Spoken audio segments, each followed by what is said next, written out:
if we see the world through the eyes of a child, we would be able to see magic in everything. I strongly believe in this. Since my audience are little clients today, I think it would be apt to start with a story. There was a king who lived in a country. He was wise enough that he spared no effort to teach his people good habits. One night, he placed a large stone in the road that led past his palace and waited to see what would happen. To his surprise, everybody came by, complained, whined, but no one ever bothered to touch the stone. At last came a young girl. On seeing the large stone in the road, she said to herself, "It is almost dark. Somebody may fall over the stone and perhaps be badly hurt, so let me remove the stone." She tried hard, pulled and pushed and finally removed the stone from its place. To her surprise, she found a box underneath, upon which it was written, "This box belongs to the one who moves the stone." So out of curiosity, she lifted the box and opened the lid and saw the box was filled with gold. She happily returned home with the box of gold. The story ends there. But what has this story got to do with you all? I know this pandemic has not only shut the doors of your school, but it has also reshaped education, reshaped the mode of learning, that you started taking online classes and online assessments, etc.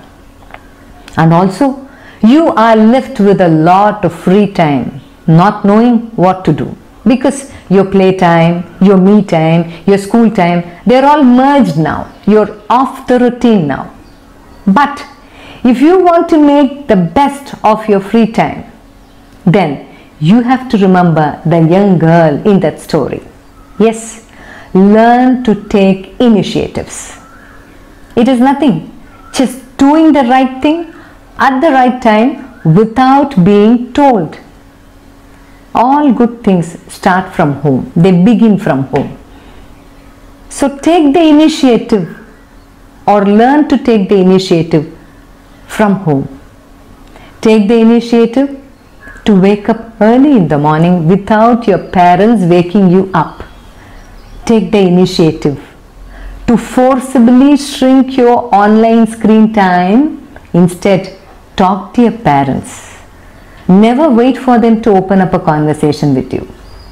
Take the initiative to help your younger brother or sister to solve a puzzle or to solve a problem in math.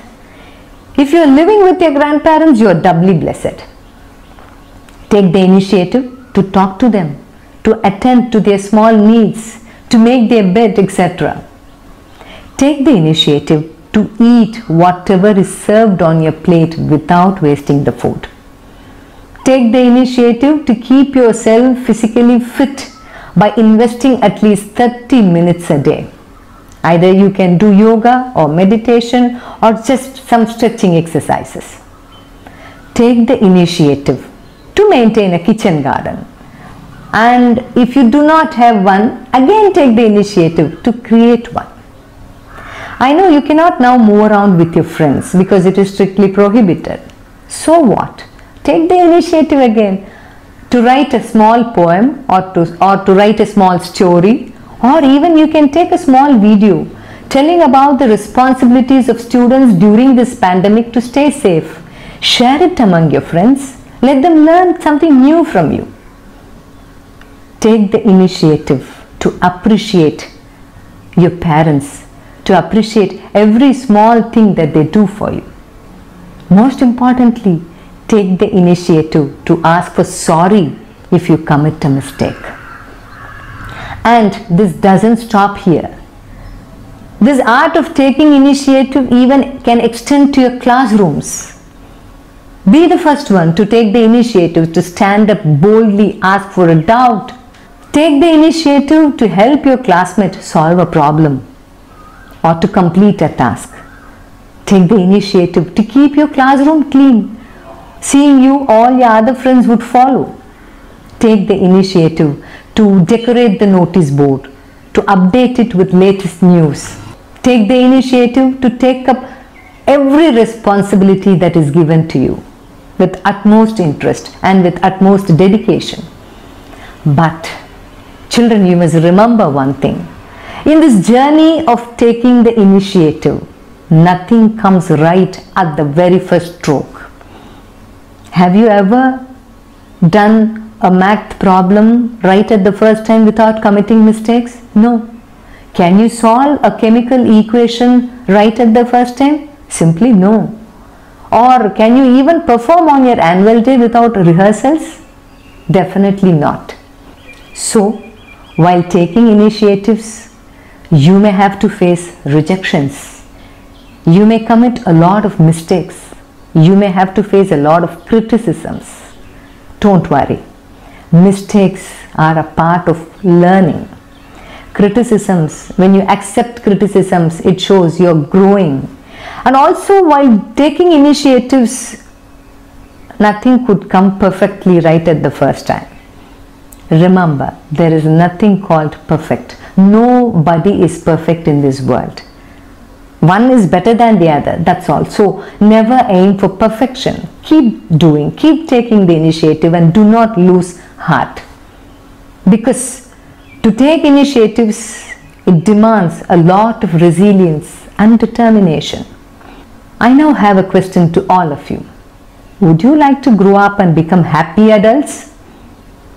Happy adults are those who can solve their own problems and who can see opportunities in every challenge. Also who can help everyone whom they come across and who will never crib or who will never lament or who will never find excuse or who will never procrastinate things. Or would you simply grow up to be programmed adults? Programmed adults are simply the opposite of happy adults. Now you will understand. And I am very sure that you would all choose to be happy adults. If that is your choice, never wait for anything. Start taking initiatives right from now. Happy day.